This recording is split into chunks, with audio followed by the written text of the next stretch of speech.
Okay, imagine this. Thousands of arrests, raids across hundreds of locations, all targeting this really dark, hidden world of digital crime, a world that honestly has operated pretty much in the shadows until now. Well, that's exactly what's been unfolding in Cambodia. And we're about to take a deep dive into this massive cybercrime crackdown that's just swept the country. So today, we're going to unpack this really aggressive campaign. It was ordered directly by the Prime Minister, Hun Manet.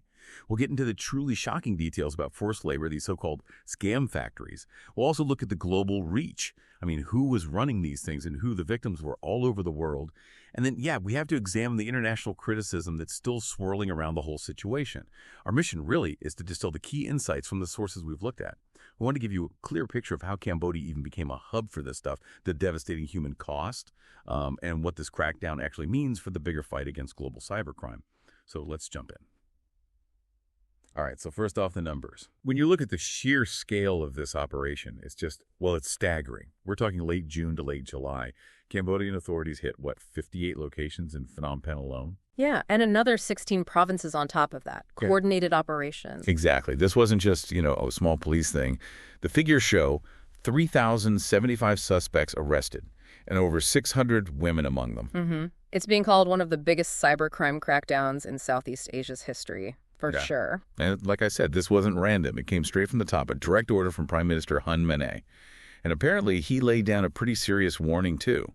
Said officials, law enforcement, military, if they didn't act, they could lose their jobs. Right. And it's interesting to think about the context here, the timing of this. Wow. This very aggressive campaign. It definitely didn't just happen out of nowhere. This big move came right when international criticism was really mounting. People were questioning the government's sort of past inaction against these exact syndicates. So the question for you as you listen is, what does this sudden, forceful shift really signal? It suggests maybe a tipping point was reached. The scale of the problem, plus that external pressure, it just got too big to ignore anymore. It's a pretty powerful example of how global scrutiny can sometimes, eventually, push for domestic policy changes, even where these problems seemed really, really dug in. A tipping point. Oh. Yeah, that feels right. And then when you start digging into how these operations actually work day to day, especially the human side of it, that's where it gets, frankly, horrifying. We're not just talking about, standard call centers running scams. Mm-hmm. These were actual scam factories. Mm-hmm. And the human cost was just unspeakable. Unspeakable is the word. Sources describe these huge compounds, right? Many apparently backed by Chinese organized crime groups. And the way they got people there, it was brutal coercion. They'd lure victims with fake job ads, promising a better life. Classic bait and switch. Exactly. And then once they were there, they found themselves basically enslaved, tortured, even killed if they resisted or tried to escape. The sheer scale of the human tragedy. I mean, the UN estimates over 100,000 people are trapped in these kinds of conditions right now. Yeah. Just in Cambodia. It's devastating. It truly is. And this whole situation is such a stark reminder of that hidden side of cybercrime, isn't it? The human trafficking angle. It often gets overshadowed by the huge financial losses, but these trapped individuals, they became the forced labor-powering, incredibly sophisticated global scams. They were forced to run everything, fake investment schemes, complex crypto frauds, romance scams, even these really chilling government impersonation rackets. Government impersonation, wow. Yeah, think about that. Some of these operations actually posed as law enforcement. They'd conduct these so-called digital arrests. Basically, invent fake charges over video calls or messages to scare people into sending money, and it's just this complete twisting of trust. And the consequences are horrific, obviously, for the people trapped, but also for the scam victims on the other end. It's terrible on both sides. That digital arrest thing really shows how cunning they were.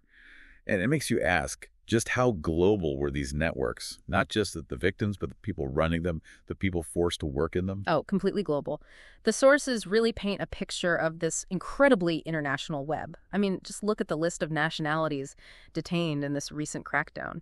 You've got over 1,000 Chinese nationals. 1,000? Nearly 700 Vietnamese, hundreds of Indonesians, Indians, Bangladeshis. Then you've got people from Korea, Thailand, Nepal, Pakistan, Malaysia, the Philippines, Laos, Russia, Nigeria, Myanmar. It's like a criminal UN. A criminal UN, yeah.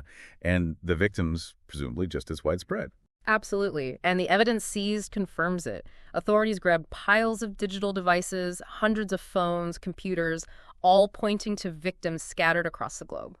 There was that specific example, too, with India, right? Yes, exactly. Indian officials had apparently met with their Cambodian counterparts specifically to talk cooperation, because earlier investigations had uncovered syndicates based in Cambodia that had looted, get this, 3,000 crores from Indian investors. Which is roughly? Around 360 million US dollars, just from Indian victims that we know of. That's staggering. It absolutely highlights the transnational nature of it all. And what's really interesting, or maybe disturbing, is how borders seem to just melt away for these criminal networks. They exploit global communication, global finance, jump across jurisdictions.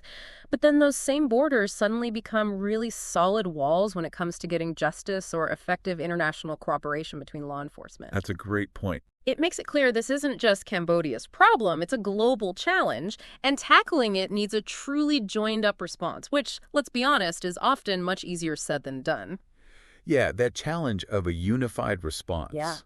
That leads us straight into this other side of the story, doesn't it? Because despite the government presenting this crackdown as this huge success, not everyone's buying it. There's a strong counter-narrative out there basically saying it's too little too late. What are some of those main criticisms? Well, quite a few. For a start, you had the U.S. imposing sanctions earlier, specifically on Lee Young-fat. He's a tycoon, reportedly quite close to the Cambodian leadership. And those sanctions were explicitly for links to cybercrime and forced labor. So that suggests there was awareness, serious concern, at high levels internationally, well before this latest crackdown. Okay, so prior knowledge was definitely flagged. Definitely. And human rights groups have been raising alarms for a long time. Amnesty International is one. They've really slammed Cambodia, alleging the government ignored abuses happening in like over 50 different scam compounds. They cited evidence of slavery, torture, even child labor.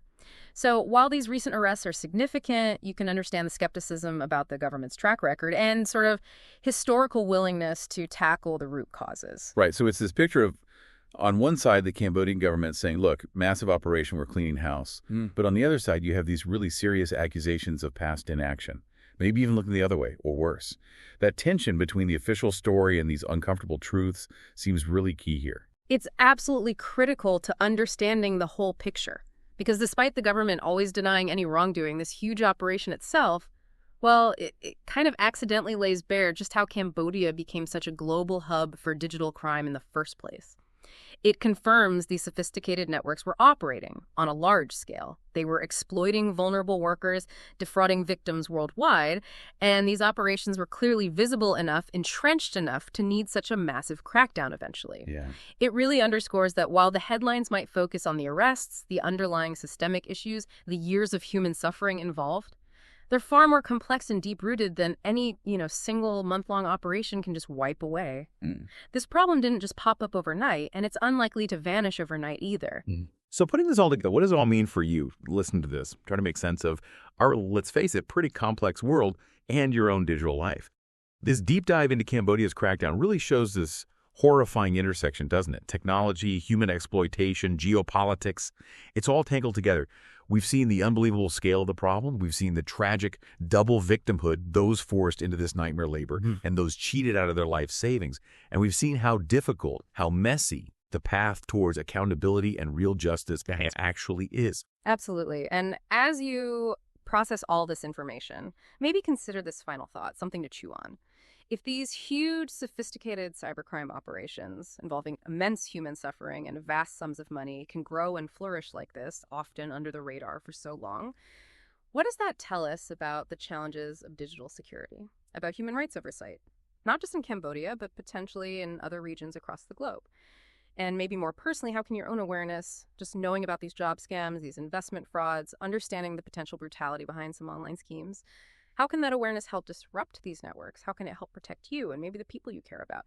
What really stands out to you from everything we've explored today?